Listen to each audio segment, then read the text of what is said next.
السلام علیکم، یہ چائنا ریڈیو انٹرنیشنل کی اردو سروس ہے۔ بیجنگ اسٹوڈیوز سے اب تک کی خبروں کے ساتھ میں ہوں شاہد افراز خان۔ سب سے پہلے اہم خبروں کا خلاصہ۔ بین الاقوامی اولمپک کمیٹی کی جانب سے بیجنگ سرمائی کھیلوں کی زبردست نشریاتی کوریج پر چائنا میڈیا گروپ کو مبارکباد۔ بیجنگ سرمائی اولمپکس کے دوران جدید ٹیکنالوجیز کا وسیع اطلاق۔ روس یوکرین کے مسئلے پر غلط اطلاعات کے پھیلاؤ کا سلسلہ ترک کیا جائے، چینی وزارت خارجہ۔ اور اب خبریں تفصیل کے ساتھ۔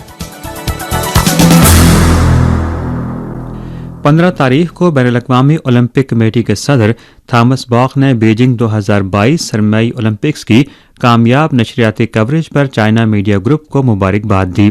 سی ایم جی کے صدر شین ہائی شنگ کے ساتھ ملاقات کے موقع پر انہوں نے کہا کہ ایک ہفتے سے بھی کم وقت میں نصف بلین سے زائد ناظرین چائنا میڈیا گروپ کے C C T V network پر بیجنگ سرمائی گیمز کی کوریج دیکھ چکے ہیں۔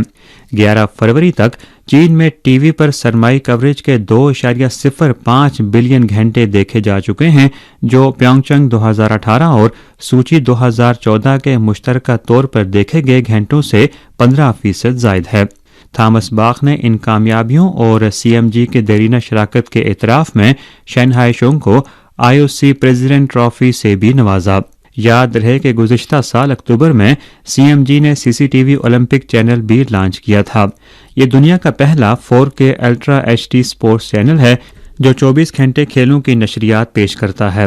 یہ چینل چین میں اولمپک تحریک اور اولمپک اقدار کے فروغ میں نمایاں کردار ادا کر رہا ہے۔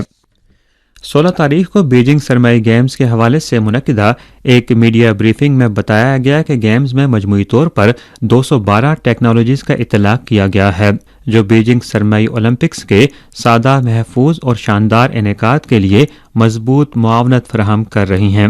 وینیوز کے اعتبار سے national speed skating stadium ice ribbon میں پہلی مرتبہ carbon dioxide transcritical direct cooling ice making technology کا استعمال کیا گیا ہے، جو کھلاڑیوں کے لیے بہترین نتائج کی ضمانت دے رہی ہے۔ اب تک آئس ربن میں 8 نئے اولمپک ریکارڈز اور ایک عالمی ریکارڈ سامنے آ چکے ہیں۔ میڈیا بریفنگ کے مطابق سرمائی اولمپکس میں سائنسی اور تکنیکی کامیابیاں نہ صرف اس سرمائی اولمپکس کے لیے ایک قیمتی اثاثہ ہیں، بلکہ بیجنگ کے لیے سائنسی اور تکنیکی اختراعات کو فروغ دینے اور اعلیٰ معیار کی ترقی کے حصول کے لیے بھی ایک قیمتی اثاثہ ہیں۔ 15 فروری کی شب چائنا میڈیا گروپ کا لینٹن فیسٹیول ایوننگ گالا 2022 نشر کیا گیا۔ ایوننگ گالا میں اعلیٰ ٹیکنالوجی کے ذریعے چینی فن و ثقافت کا شاندار مظاہرہ کیا گیا۔ گالا میں بیجنگ سرمائی اولمپکس، چین کی ایروسپیس انڈسٹری اور چینی خواتین کی فٹ بال ٹیم جیسے مقبول ترین موضوعات توجہ کا مرکز رہے۔ بیجنگ سرمائی اولمپکس میں شریک چینی کھلاڑیوں نے ناظرین کو نیک خواہشات کا پیغام دیتے ہوئے گالا کے ناظرین سے پہیلیاں بھی بوجھیں، جو کہ لالٹین فیسٹیول کی روایت ہے۔ لینٹن فیسٹیول ایوننگ گالا فن و ثقافت اور اعلیٰ ٹیکنالوجی کے انضمام کی بدولت نوجوانوں میں بہت مقبول ہے۔ برف کے کھیلوں میں شہریوں کی شرکت کی حوصلہ افزائی کے لیے حال ہی میں چین کے سنکیانگ ویغور خود اختیار علاقے کے صدر مقام اورمچی میں برف کے کھیلوں سے متعلق سرگرمیوں کا ایک سلسلہ شروع کیا گیا، جس میں مقامی افراد کا بے حد جوش و خروش دیکھنے میں آ رہا ہے۔ برف کے مجسموں کی نمائش ہو یا سکیٹنگ کا تجربہ، مقامی افراد بھرپور انداز میں ان تمام سرگرمیوں میں شریک ہو رہے ہیں۔ اورمچی کے تھیانشن پارک میں منجمد جھیل پر مقامی شہری سپیڈ سکیٹنگ، فگر سکیٹنگ اور سنو موبیلنگ سمیت برف کے مختلف کھیلوں کا تجربہ کر سکتے ہیں۔ اورمچی کے پیپلز پارک میں جشن بہار اور سرمائی اولمپکس کی تھیم پر بنائے گئے برف کے مجسمے اور مختلف ڈیزائنز کی خوبصورت لالٹینیں رات کے وقت روشنیوں میں ایک دلکش سما پیش کرتی ہیں۔ اطلاعات کے مطابق پیپلز پارک میں لالٹین اور برف کے مجسموں کی نمائش دیکھنے والوں کی تعداد 10 لاکھ سے زائد ہو چکی ہے۔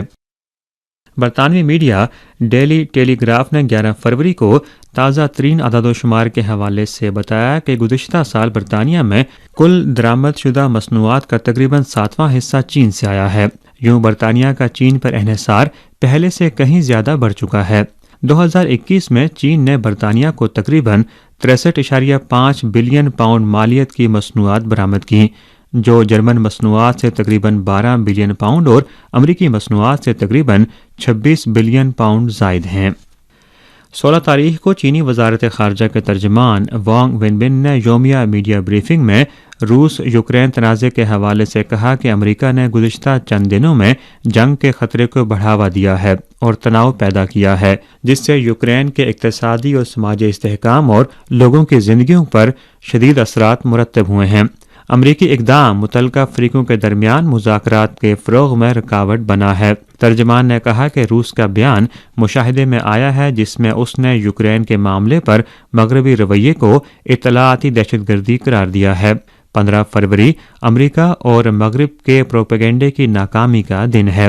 یہ واضح کرنا ضروری ہے کہ امریکہ اور مغرب میں کچھ ایسے لوگ موجود ہیں جو غلط معلومات کو بھڑکانے اور پھیلانے میں مصروف ہیں۔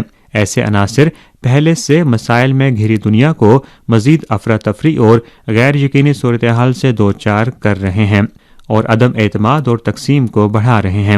ہم امید کرتے ہیں کہ متعلقہ فریق ایسی غلط اطلاعات کے حملوں کو روکیں گے اور امن، باہمی اعتماد اور تعاون کے لیے سازگار اقدامات اٹھائیں گے۔ 14 فروری کو رشیا ٹوڈے کی ویب سائٹ پر پلٹزر انعام جیتنے والے امریکی صحافی کرس ہیجز کا ایک مضمون شائع ہوا جس میں نشاندہی کی گئی کہ اندرونی سیاسی تنازعات کو کم کرنے کے لیے عالمی سطح پر جنگ کو ہوا دینا امریکہ کی ایک عمومی چال ہے۔ کرس ہیجز نے لکھا کہ اس وقت امریکہ کو داخلی معاملات میں متعدد ناکامیوں سے پیدا ہونے والے سیاسی بحران کا سامنا ہے۔ مثلاً افراط زر کی شرح بے حد بلند ہے، حکومت عوام سے کیے گئے وعدے پورے نہیں کر پا رہی اور وبائی صورتحال پر بھی مؤثر انداز میں قابو نہیں پایا جا سکا۔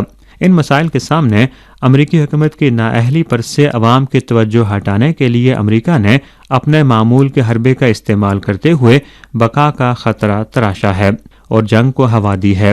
کرس ہیجز کے مطابق امریکہ برسوں سے جمہوریت، آزادی اور انسانی حقوق کی آڑ میں پوری دنیا میں جنگ کو ہوا دیتا آ رہا ہے، جس کا نقصان امریکہ خود بھی برداشت کرے گا۔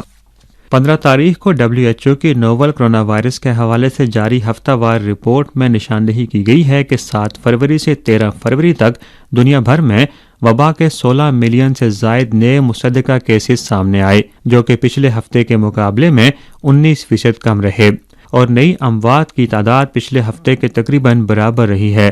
گزشتہ ہفتے ماسوائے مغربی بحر الکاہل کے خطے دنیا کے باقی تمام خطوں میں نئے کیسز میں کمی آئی ہے۔ جنوب مشرقی ایشیا میں نئے کیسز کم ترین رہے اور کمی کا تناسب پچھلے ہفتے کی نسبت 37% رہا۔ گزشتہ ہفتے جن 5 ممالک میں سب سے زیادہ کیسز رپورٹ ہوئے ہیں ان میں روس، جرمنی، امریکہ، برازیل اور فرانس شامل ہیں۔ پیو ریسرچ سینٹر کی حالیہ رپورٹ کے مطابق امریکہ میں کووڈ-19 کے خلاف منتخب عہدیداران اور صحت عامہ کے اہلکاروں کے رد عمل پر کی جانے والی تنقید میں تیزی سے اضافہ ہو رہا ہے۔ اومیکرون ویریئنٹ کے کیسز میں اضافے، ان سے نمٹنے اور صحت عامہ کے ہدایت نامے میں کی جانے والی تبدیلیوں پر عوام کا رد عمل سب سے زیادہ ہے۔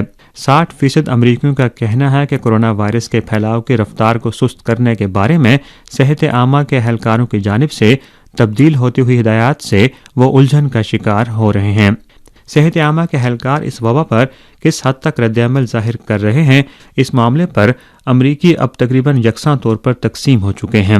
تقریباً نصف یعنی 49% کا کہنا ہے کہ صحت عامہ کے اہلکار صرف واجبی یا ناقص کام کر رہے ہیں۔ صحت عامہ کے اہلکاروں کی کارکردگی پر مثبت درجہ بندی اگست کے بعد 10 پوائنٹس گر گئی اور یہ 2020 کے اوائل میں اس وبا پر دیے جانے والے ابتدائی رد عمل کی درجہ بندی سے کافی نیچے ہے۔ 14 فروری کو خلیج تعاون کونسل کے رکن ممالک کے نمائندوں نے قطر کے دارالحکومت دوحہ میں افغان عبوری حکومت کے نمائندوں سے ملاقات کی، جس میں افغانستان کے اندرونی معاملات میں عدم مداخلت اور افغانستان کی خود مختاری، آزادی اور علاقائی سالمیت کے احترام پر زور دیا گیا۔ ملاقات کے دوران GCC کے رکن ممالک کے نمائندوں نے افغانستان میں قومی مفاہمت کے حصول اور ایک سیاسی حل تک پہنچنے کی اہمیت پر زور دیا۔ اجلاس میں موجود مندوبین نے افغانستان کی انسانی فلاح کی ضروریات کو پورا کرنے اور عالمی برادری کی جانب سے افغانستان کو انسانی ہمدردی کی بنیاد پر ہنگامی امداد فراہم کرنے کی ضرورت پر بھی زور دیا اور افغان شہریوں اور شہری تنصیبات کے خلاف دہشت گردانہ کارروائیوں کی مذمت کی۔ اسی کے ساتھ خبریں ختم ہوئیں۔